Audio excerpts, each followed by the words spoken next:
Welcome to the Speak Like a Leader podcast with John Bates.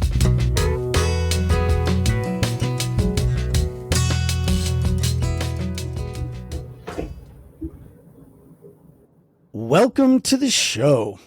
With me today, I have a gentleman named Jonathan Hinton Westover. And Jonathan is a professor at Utah Valley University. He's also a consultant, and he's the host of the Human Capital Innovations podcast. And the reason that I asked Jonathan to join me is because I've got to focus, as you know, right now on the Silicon Slopes here in the vicinity of Salt Lake City, Utah. And one of the things that kept coming up among the people that I've talked to who are running these great companies here in the Silicon Slopes in Utah is how much of a difference Utah Valley University has made.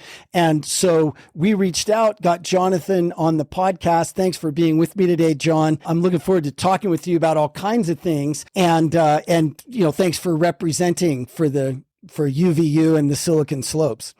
It's a pleasure to be with you. Thank you so much for the invitation, and I'm excited for the conversation. Cool. Well, listen, let me ask you first, because I always like to go back to kind of the roots of things. You're clearly in a good position, in a successful position, making a difference for entrepreneurs. You're a consultant. You're a professor. Think back a ways to some of the first early good leaders that you had. What were some of those experiences? Who's somebody, you could name them or not, but tell us, about one of your early leaders and something big that you learned that made a difference for you. Yeah, we were talking in the pre-interview, just chatting, and you teased that you'd probably ask this question. So I've been thinking about it a little bit, and it's a hard question because the reality is most people, despite their good intentions, kind of suck at leadership. I think most people have good intentions. I don't think there's malice that most people have, but people don't know what they don't know. They often don't really have a lot of training before they find themselves in leadership roles. So they tend to perpetuate the same types of negative or unhealthy patterns they've seen in other leaders before them, and all of that. So as I was reflecting back on, my teenage years and my early adulthood and early professional life, I can think back to lots of leaders that I learned lessons from, many of them lessons of what not to do, right? Yeah. Well, that's an important lesson too, right? So we can certainly talk about that. But as I was thinking about like those really impactful leaders and ones that were really positive, ones that really just made a difference in my life, there was one in particular. I won't name him by name, but this was as a teenager. One individual. I grew up in Salem, Oregon, and living in Salem, I had an opportunity to interact with a lot of different types of people at my high school. And, I had a good childhood. I had a good upbringing and lots of people around me to support me. And some leaders were, kind of meh. Others were kind of negative. This one particular leader, though, he really stood out and just connected with me, resonated with me. And I think it all came down to, I knew that this person genuinely cared about me. I knew that this person wanted to help me in any way that they could. And they had their own work that they needed to do. They had their focus and they had a lot of other responsibilities. And so it's not like they could devote all their time to me or anything like that. That was never the expectation. But I knew that even in the small sliver of attention that I might get from them, that they genuinely cared and they genuinely wanted to help to see me succeed in life. They helped me to think through those tough teenage years and high school years, and moving into like early professional life. They helped me think through what I'm good at, what I like to do, what I might want to do in the future. They helped give me opportunities to develop skills, those sorts of things. And so that honestly has been a model for me. And often I compare every other leader that I see, that I encounter, I kind of go back and see how do they compare to this person who is genuine, authentic, really cared about me and wanted to see me succeed. Now I've had others, in the intervening years. I'm in my mid 40s now. And so there's a long time has passed since my teenage years. And I've had leaders, all along the spectrum, some that were pretty horrible and others that were pretty great, and most of them that are somewhere in between. And I always compare them back to this guy because he just had that kind of an impact on me. And that's the kind of leader that I hope that I can be. I hope that people, regardless of my abilities, because I'm going to say dumb things, I'm going to do dumb things at times. I'm not always going to be perfect by any stretch of the imagination, but I hope that everyone that I encounter and everyone that I lead will know that I genuinely care about them, that I genuinely want to support them, and that I want to help them to fulfill their potential. And I feel like if I can do those things, even if I kind of fumble on a lot of the other stuff, that'll be a win. I couldn't agree with you more, John. I think that if there were one fundamental lesson of leadership that would make the biggest difference for anyone, regardless of what they know and don't know and all that stuff, it's what you just said, right?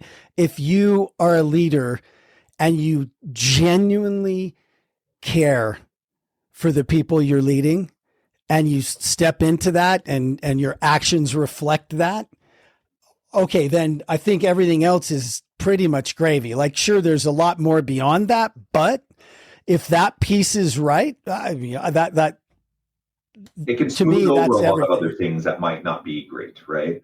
And every leader has a learning curve, and they have their blind spots, and they're going to make mistakes. There's no question about it. And I know that I do. I'm sure that there have been times that I've offended people or I've hurt people's feelings, that I've unintentionally undermined people, or I'm sure those things happen. In some cases, I may not even be aware to this day that they happened, or that I did that, or that things were perceived that way.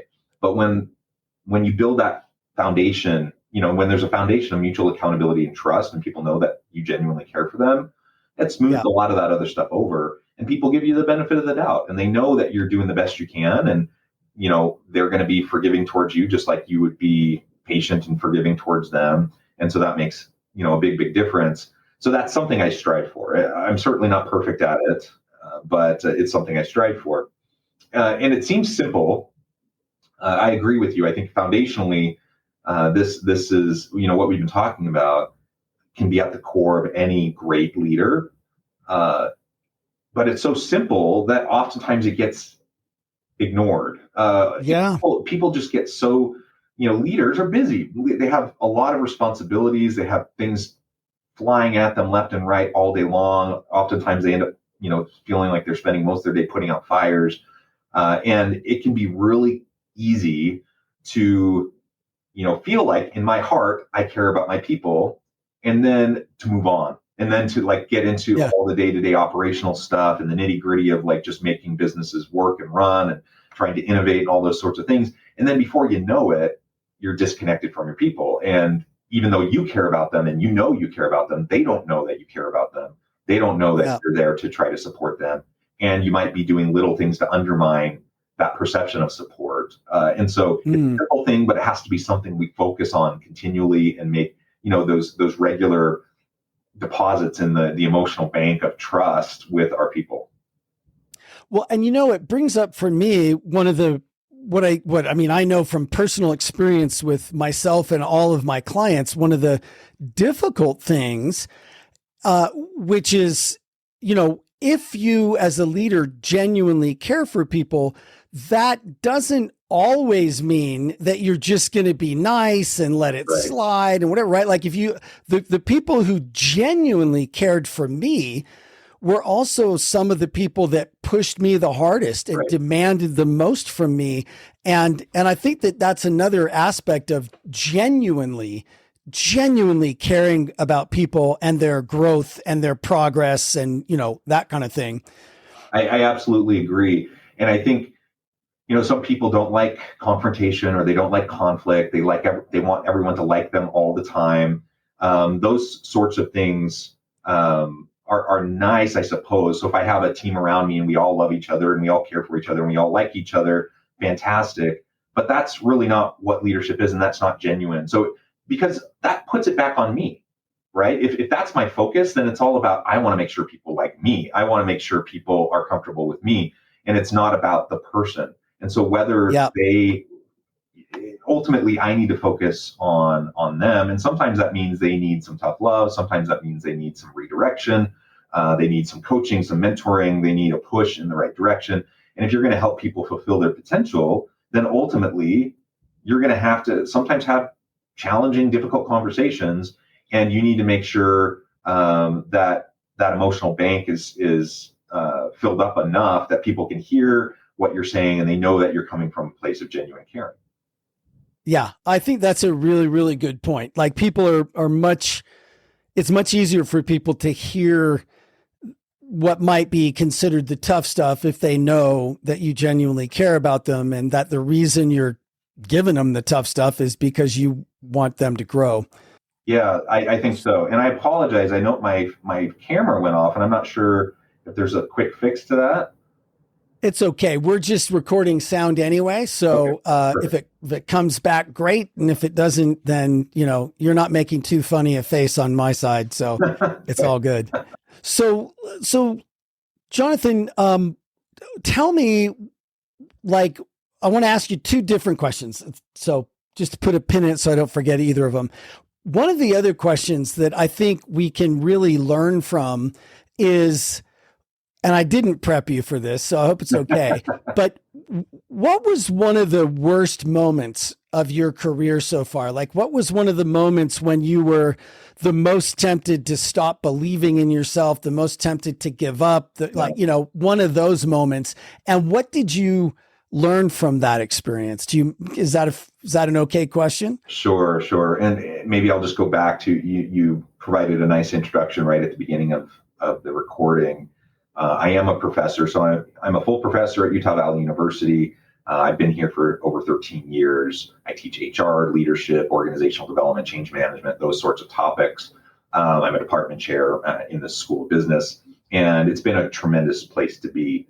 And so I do that. I do consulting work, and I've certainly had ups and downs in both my academic and practitioner careers. To respond to your question, though, I think I'll focus on an academic setback that was really, really hard at the time. So this was a number of years ago, and essentially I was passed over for a promotion, an opportunity to take on a leadership role in the campus leadership structure and executive structure. And it was something I wasn't even sure. I wasn't sure I wanted to do it, but I thought I should put my name in the hat. I should give it a whirl. And I go through the process. I'm a finalist, and ultimately they choose someone else. And now everyone has experienced that. Everyone has experienced setbacks or have experienced things not working out the way they hoped. And for me, and this probably speaks to my privilege and the many layers of privilege that I enjoy, but that was one of the first major career setbacks that I felt like I'd ever had. I've always been successful. I've been productive. I've accomplished a lot of things. And, not everything always works out the way I want, and not everything's roses all the time. But by and large, when I put my mind to it, things tend to work out the way I hope, or better than the way I hoped. And so when this didn't work out, I went into a funk for sure. And, I felt like I didn't have the trust or, of upper administration and leadership at the university. I felt like maybe they didn't recognize my contributions. I start to go through all this self-talk, most of which probably is not accurate and probably has nothing to do with anything. They just chose who they chose, right? And it didn't happen. Yeah. And so, I slipped into, a bit of just probably a little bit of self-loathing, depression, just feeling discouraged, right? Yeah. And at that point, I had a choice. We've all been there. I had a choice of whether I was going to allow that kind of setback or discouragement define me, or if I would try to pave a new path and do something that would still be meaningful and awesome. And I will say that has been the experience that I've had. While it's still, when I think back to that whole time and that process, it still stings a little bit. And I still, it's a little tender. It's not something I didn't enjoy that experience.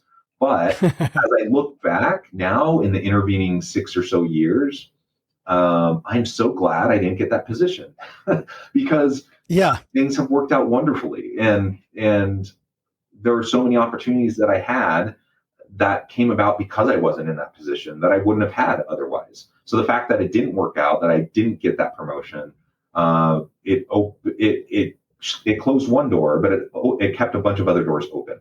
And I've had a lot of successes and a lot of positive things that have come from it. So, it sounds cliche and it sounds kind of corny, but it really rings true for me that we can look at any of these obstacles that we face, and yes, can they be setbacks? Can they be demoralizing? Can they be frustrating? Can they be demotivating and all those things? Yes, but ultimately we get to choose how we're going to respond to them.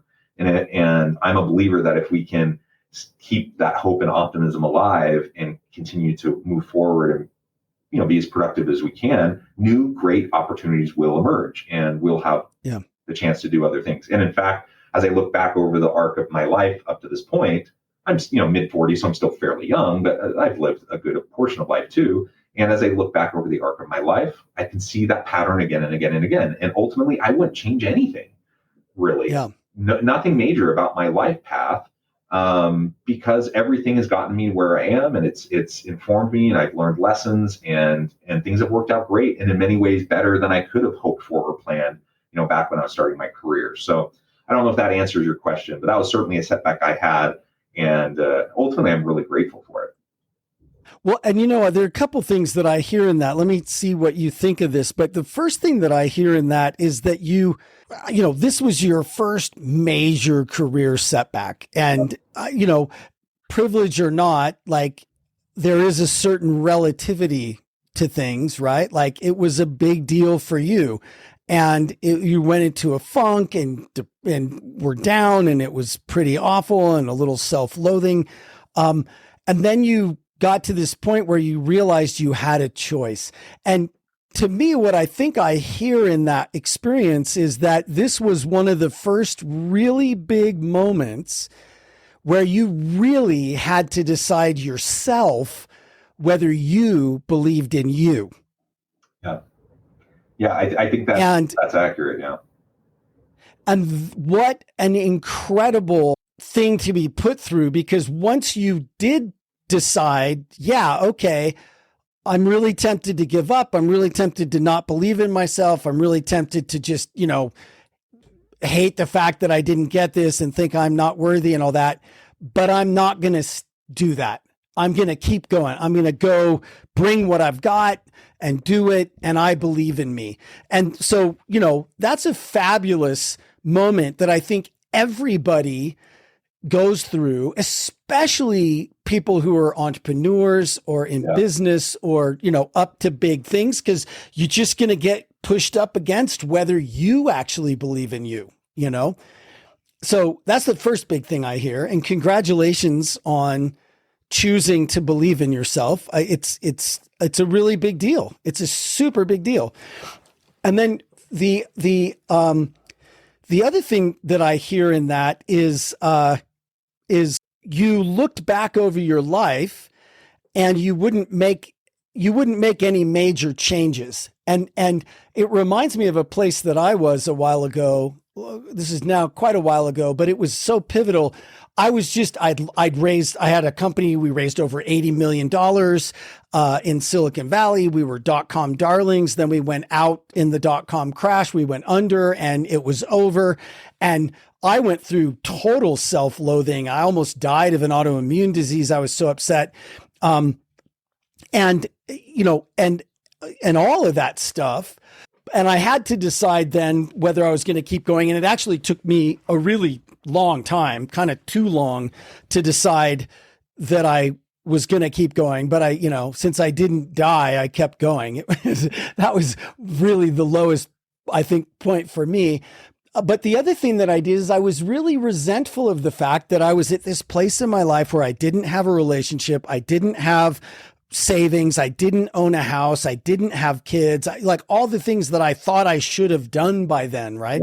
Yeah. And then I sat down and I looked back over my life at all the major places where I could have done something different. Like when Big Words went out of business, I could have at least applied for a job at Google or a job at Amazon.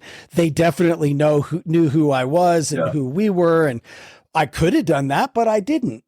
And as I thought about it a couple of years later, resentful of where I was, I realized, well, okay, if I wouldn't change anything that I did, then like I'm responsible for being where I am. And if I'm responsible for being where I am, like, then I'll just aim at where I want to go now and try to get there now, you know? And it was a huge realization for me to own myself and my life and my choices. And I think that's kind of what I heard in the background as well for you. You wouldn't have changed anything, right? Yeah. And I mean, that may sound silly to say. Does that mean I don't have any regrets? No. Are there mistakes Well, yeah, that I made? no, All those things. sure. Have I lived a perfect life? Absolutely not. No. Are there regrets? Yes. Are there mistakes? Yes. But overall, yeah. I mean, I see the overall arc of my life as being one that has gotten me to where I am with the many, joys in my life and the career opportunities, Yeah. the family opportunities, all those sorts of things. And, it's hard to go through those setbacks. But when you can learn to kind of bounce back from them, they can make you stronger. And again, that sounds cheesy. I get it, but it's true. It's true, It's also true. Yeah. So that's awesome. And thanks for sharing that. As I alluded to earlier, it seems like UVU is a pretty big difference maker here in the Silicon Slopes and for, Salt Lake City and this whole Wasatch Front, tech hub. And, I spent, as you can guess, I spent a long time in Silicon Valley. I also was in LA for a long time, doing internet things there. It wasn't quite as developed as Silicon Valley, but it was still a great ecosystem. And this Silicon Slopes ecosystem is a pretty amazing thing. Yeah. Tell us about it a little bit, John. Tell us about kind of what you think of Silicon Slopes, what you think of what Utah Valley University has contributed, and anything else that you think goes into this. Yeah, I mean, it's been really interesting. For a long time, Utah County, Salt Lake counties in the valleys, they've been a hub in the U.S. for entrepreneurial activity.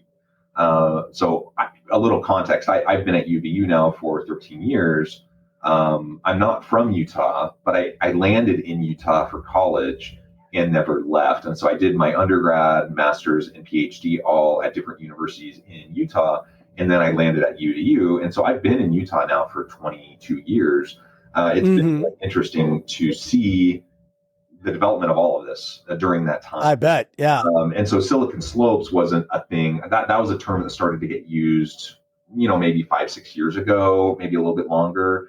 But the entrepreneurial activity piece, that's been vibrant as long as I've lived in Utah, and probably 22 years ago. And so lots of people, in part fueled by the major universities in the region. So you have lots of really highly educated workforce, lots of entrepreneurial intention and activity, right?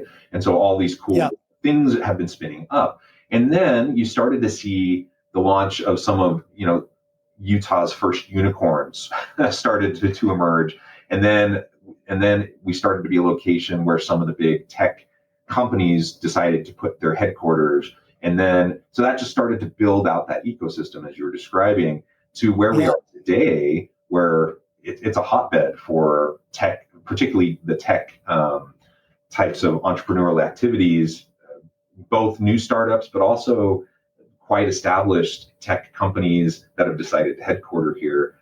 So it's just really dynamic. It's a lot of fun, and it's been really fun to see the growth of Silicon Slopes. Silicon Slopes, for anyone who is familiar with the Wasatch Front, kind of the I-15 corridor, Salt Lake down through Utah County to Orem and Provo and further.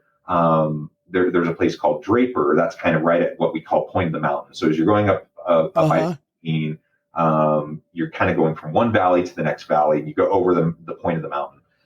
Draper is really that hub space for a lot of where the Silicon Slopes activity is happening. And that has just transformed over the last decade. In fact, it was the home, I guess it still is the home of the Utah State Prison, which is being relocated out to the West Desert just because of all of the development.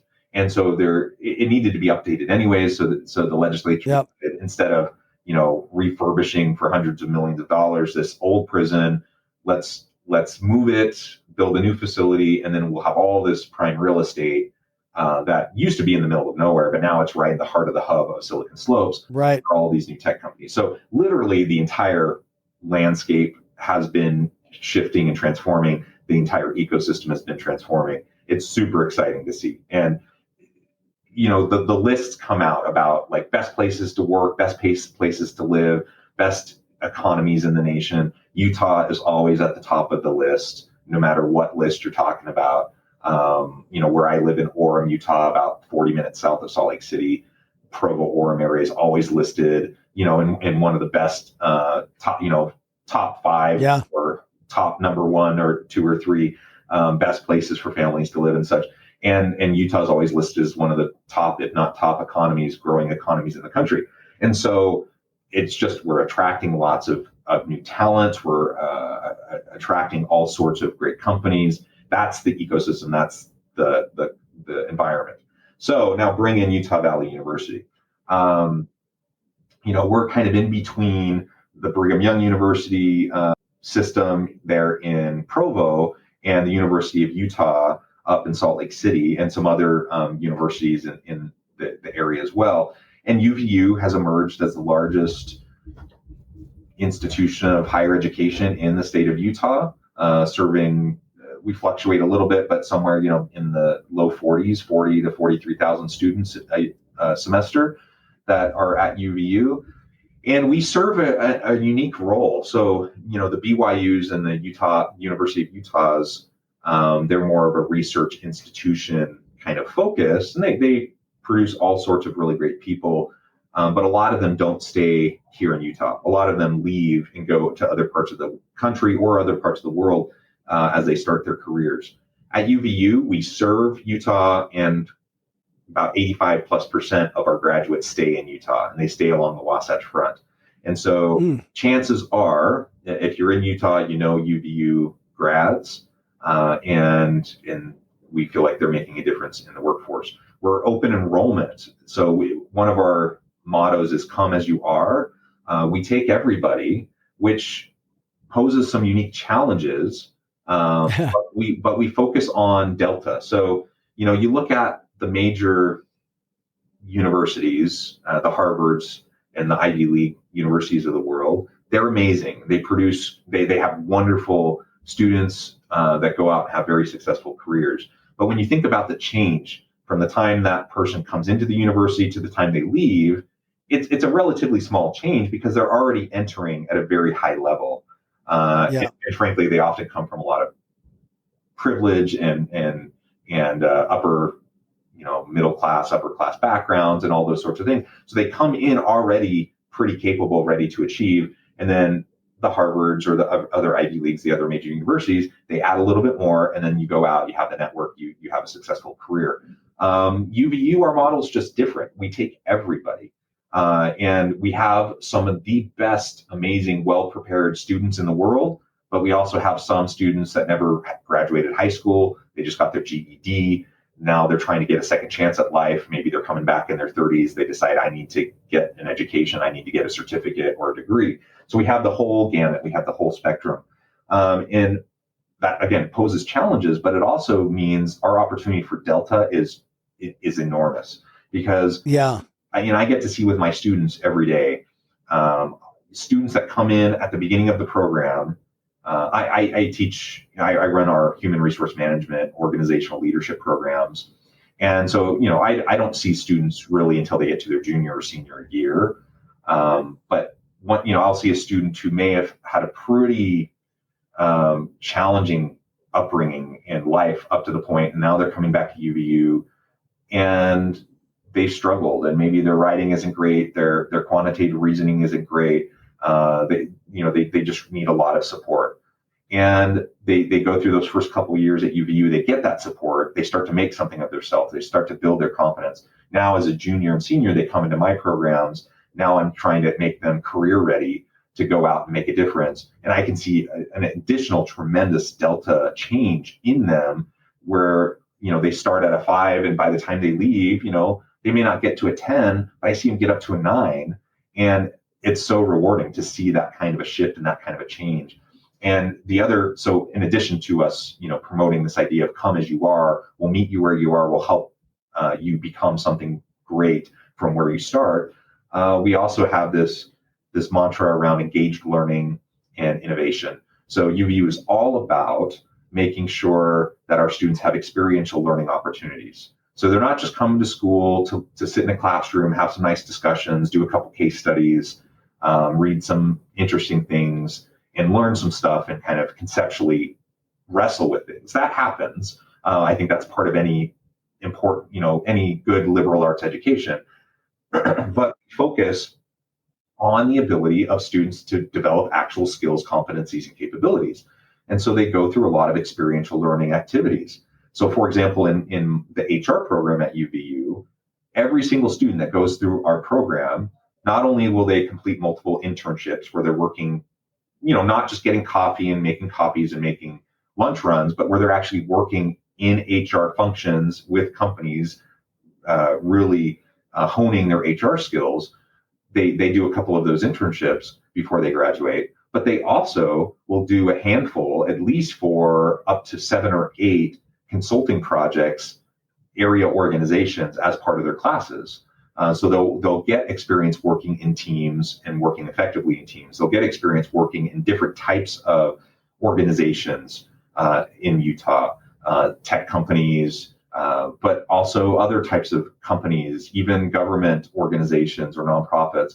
And they get that exposure to large, small, various organizational types and doing different HR functions, different types of HR roles. So by the time they're done, they have not just learned about HR, but they've experienced HR extensively. So we pride ourselves on producing, I call them shovel-ready students that are ready to hit the ground running. They're not going to come into your organization and you're going to be like, what in the world did you learn at the university for the last 4 years? Now I have to train you and teach you everything so you can function. We hear that, that from employers sometimes. That's kind of a big critique of higher ed right now. Those aren't our students. Our students leave ready to make a difference right away. And so that's why the Silicon Slopes and other, the whole economy in Utah is made stronger because of our UVU students, because of our focus, not on just the liberal arts education, but the career readiness, the skills development, the competencies and capabilities to help them to be successful. We've found repeatedly that employers love hiring our students because they know they're going to get people with grit, with a work ethic, who know how to learn and are committed to lifelong learning. That's really cool. Well, so that's a big, that's kind of a big light bulb moment for me about what's up over there at UVU and why I keep hearing about y'all. I think that engaged learning with experience and, as you say, shovel-ready students, that's pretty classic. Yeah, and it's a lot of fun. I've taught at a lot of different places, and I've enjoyed every single one of those experiences. I love meeting with students. I love teaching undergrad, grad students at any level. It's fantastic. But I wouldn't trade my opportunity with students here for anything, because the types of students that I get, I often think, when I'm sitting in a class with my students, undergrad students, and our demographics are a little bit different. So at a traditional university, you might have that traditional demographic, 18 to 22-year-olds that come to the university, they're getting trained up, and then they're going to go off and do stuff. At UVU, because we're serving everyone and anyone, and people have different life paths, we're like 45% of our students are first-gen students.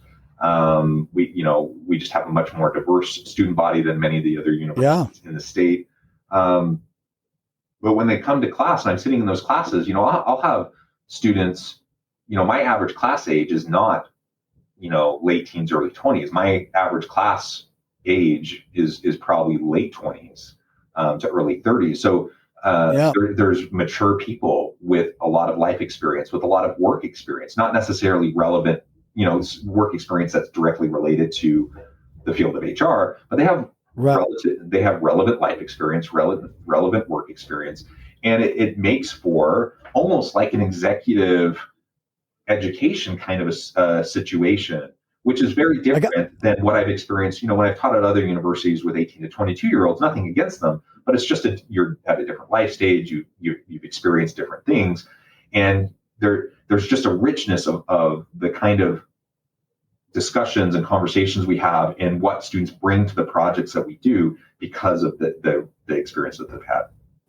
I mean, and I got to imagine they're a lot more serious about why they're there. Like they're much clearer on why they're in your class that day.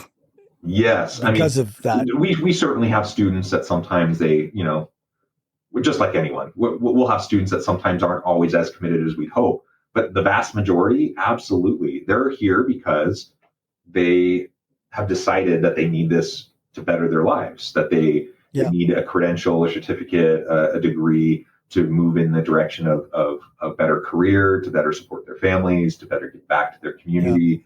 Yeah. And they're there because they want to learn, they want to grow, they want to apply what they're learning. And so it makes for dynamic class environments, which is just a lot of fun.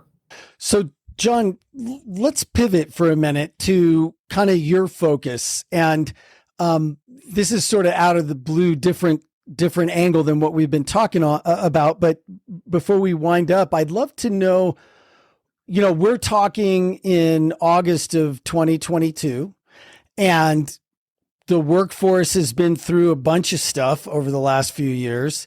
And, I wonder what are you seeing out there right now from your view as a professor, as a consultant, as somebody who's interested in HR and things like that? What are you seeing out there? What could we share with the audience that would be useful, just in terms of what you're noticing and what they should be thinking or could be thinking or noticing for the coming several years? Yeah, so I do a lot of work, both research, teaching, and consulting work, and looking at the changing workforce and the future of work. So this is a topic we could talk about for a really, really long time, but I'll try to distill it down to some key points that I think are really important to consider. You've already alluded to the fact that over these last few years, the last couple of years during the pandemic, we've seen big shifts, and right now it's a really tight labor market. Companies are wrestling with, do we keep, employees say they want the flexibility of remote work. Do we keep remote work? Do we bring people back to the office? Do we do some sort of a hybrid arrangement? If so, what does that look like? So organizations are wrestling with all of this, all the while employees have a lot of leverage because it's a tight labor market. So employees are saying, no, I want to keep the flexibility I've enjoyed the last 2 years. I want to be able to work remotely. If we're going to work hybrid or I need to be in person, there needs to be a real reason behind it and needs to make sense. Like no edicts, no just saying it's this way because I said so. That doesn't resonate, especially with younger millennial and Gen Z workers. You say that to them, they're going to say, okay, screw you, and they're going to leave. And then you're going to have to find more people. And those people don't exist. It's just really hard to get good talent right now. And so we need to find ways to tap into the labor market that exists, and people want the flexibility. Now, of course, remote work and hybrid work existed before the pandemic, but it didn't exist at this scale. So many organizations and so many individuals were so resistant to it. But the pandemic accelerated the rate of change, and many organizations who were resistant learned that, hey, this is actually great and beneficial in many ways, and we can leverage this. Individuals who thought they would never want to work remotely over the last couple of years have learned, hey, I love working remotely, and they've decided that they want to continue, at least to some extent, with that flexibility. So those types of accelerations have happened in just the shifting mindset of workers and organizations over the last couple of years, and I think that's really super interesting in and of itself. But we also look at the technological disruptions that have been happening. And again, technological disruption isn't new. Ever since the first wave of the Industrial Revolution, really for the history of humankind, we've been innovating and creating new ways to do things better and more efficiently and increase our productivity. And people say that now we're in the fourth wave of the Industrial Revolution, the tech revolution, with increase in computing capacity, the lowering cost of memory for computing, and that combination is allowing us to do more and more. So not only AI, deep machine learning, advanced robotics, those sorts of things, but just new technologies that allow us to connect easier, to work remotely, to do those sorts of things. Now we're even talking about the metaverse potentially shifting the way we interact with each other, not just in work, but in all aspects of life. So in the next 5 years, that rate of change of technological innovation and disruption has already been steep, and I think it's only going to get steeper. And the question then becomes, are we ready to lean into that change, or are we going to resist it every step of the way? Most people, human nature, we tend to resist change. We like things comfortable. We like at least the illusion of certainty. And so when things get disrupted, it's an illusion. Yeah, that's funny. We resist and we try to retrench and we try to go back to the way things were. And so we see plenty of that right now. But I don't think we're stopping the ship. I don't think we're going to slow down the rate of technological change. And so the question is, are we going to try to be on that wave or even ahead of that wave, or are we going to get swallowed up by the wave? And that's the question I think organizational leaders have to think about strategically right now. If they're going to be even relevant in 5 years, they're going to have to figure out how to lean into that technological disruption. Yeah. So we got to ride the wave, or else it's going to wipe us out. I think so. Yeah. And I mean, there's a lot more that goes into it than that. We could sure nuance this all day long, but ultimately, I think those are some of the meta drivers of change that we see globally. And it's going to change the nature of work. It's going to shift the way the way we relate to work and the relationship between employers and employees. Even things like the rise of the gig economy. Now, gig economy is not new. That's been around since the beginning of, humans living on this earth. There's been gig economy. Yeah. But when you look at the last 50 years of economic structures around the world, the rise of the gig economy over the last 2 decades has only, it's again kind of this exponential curve, and it's only continued to rapidly increase. And right now, we know that younger millennials and Gen Zs are more than ever embracing that as a viable career option. So, whereas in the past, you go through high school, you graduate, you go to college, you graduate, you get a job at a corporation. Eventually, maybe you decide you want to start your own business or hang your own shingle or whatever. But there's kind of that path, and it was the rarity to have someone that did something different. Now it's so easy to connect with people through various gig economy platforms to work. And many younger people, their priorities are just so different that they don't want to work that corporate job. And they're saying, I don't even necessarily want to go to university. I'm just going to, go be a Lyft or an Uber driver, or I'm going to get into Airbnb stuff, or I'm going to, 1,000 things, right? There's so many different things you can do. And more people are deciding that they just want to do that instead of kind of the traditional corporate grind and trying to get to a place where you're good with your career, 20 years down the road. So that's something that's really interesting to me. And I think, again, the pandemic has only accelerated that shift. Yeah. People talk about the Great Resignation. I've also heard people frame it up as the Great Reevaluation or the Great Reawakening. Yeah. People yes. have taken a good hard look at their priorities. They have shifted, what they want their focus to be. And, maybe they're not willing to do soul-crushing, mind-numbing work for a corporation anymore, whereas before they were okay with that, right? Not to say that all work in corporations is soul-crushing or mind-numbing, but no. I mean, like people saying, I want more control over my own life. I want more control over how I live each day. I want to have more control over the creative things that I do. And that's led to increased levels of gig work. Well, and it kind of makes me think, because as I'm listening to you talk, and as I can feel what you're saying in my own life heavily, and I can only imagine what it's like running a really large organization that's trying to navigate through this all this change all at once so fast that's probably not going to ever slow down. And I'm like, wow, what does a leader do? What do you do? And I think it kind of loops back to where we started, right? If you just love people and you just really genuinely care about people and you're willing to stand for their greatness and, and pat them on the back when they do well and push them when they need pushing and really come from caring about them.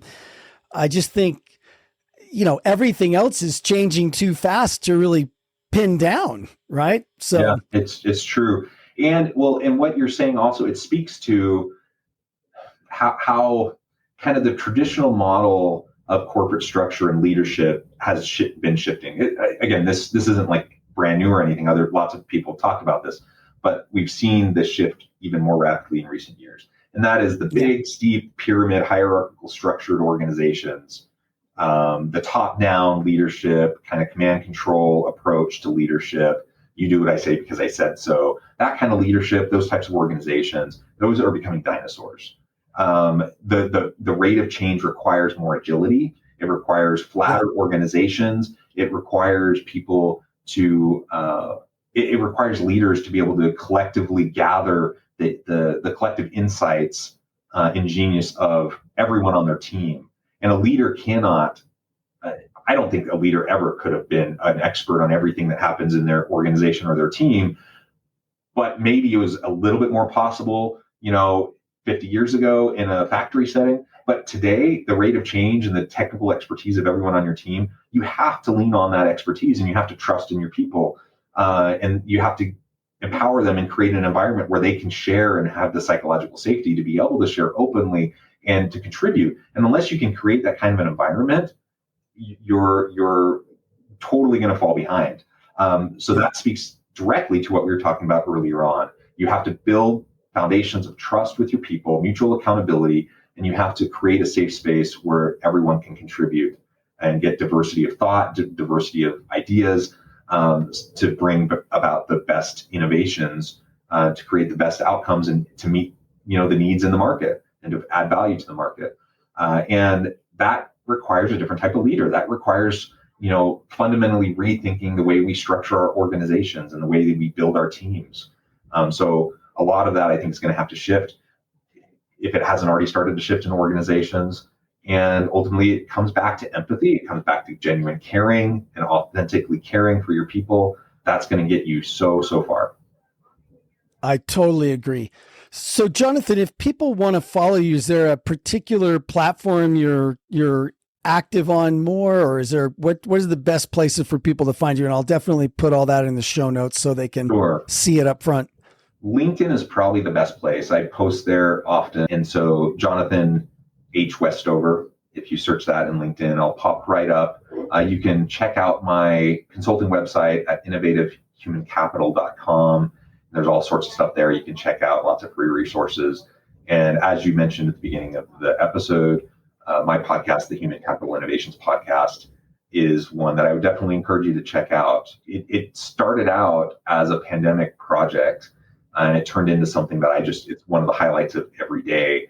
And almost every day I record a new interview with thought leaders, executives, and researchers in the space of work and organizations from across the world. And I publish episodes daily, about 30 minutes in length, and just great conversations with really interesting people. And would encourage you to give that a look and check it out. Great. We'll have links to all of that stuff in the episode notes.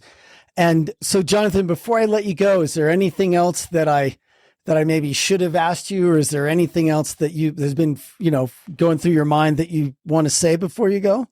No, just, maybe to reiterate the general kind of tenor and theme of this conversation. I'm a big believer in lifelong learning. I wouldn't be a professor if I didn't believe that, I suppose. But I think gone are the days where we can kind of get trained up at one point in our life, and then that's going to see us through an entire career. People shift jobs, they shift entire careers multiple times during their work life. We just need to embrace this idea of lifelong learning and constantly be retooling ourselves and reskilling and upskilling ourselves and helping those around us to do the same. And as a leader, I think that's one of my biggest responsibilities, is that I need to make sure that I'm helping everyone around me fulfill their potential. Rising tides lifts all ships. And so if I'm focusing on the development of my people, they're going to perform better. They're going to make me look better as a leader. It's a win-win all the way around. And so I think that needs to be a continuous focus, certainly something I try to do. And I really appreciate you allowing me to have the time to share some of these ideas with you today. Well, it's been my pleasure, John, and I really appreciate you taking the time. And I also appreciate you listening. Thank you for joining us today. If you like Speak Like a Leader show and you have a moment, please give us a big old 5-star rating and tell your friends about us. And Jonathan, I look forward to keeping in touch with you, and thank you for what you and the UVU are doing for the economy here in Utah. And thank you very much for sharing all of this with us today. Appreciate you being here. Thank you so much.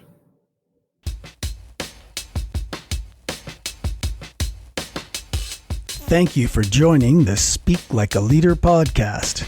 Go be awesome.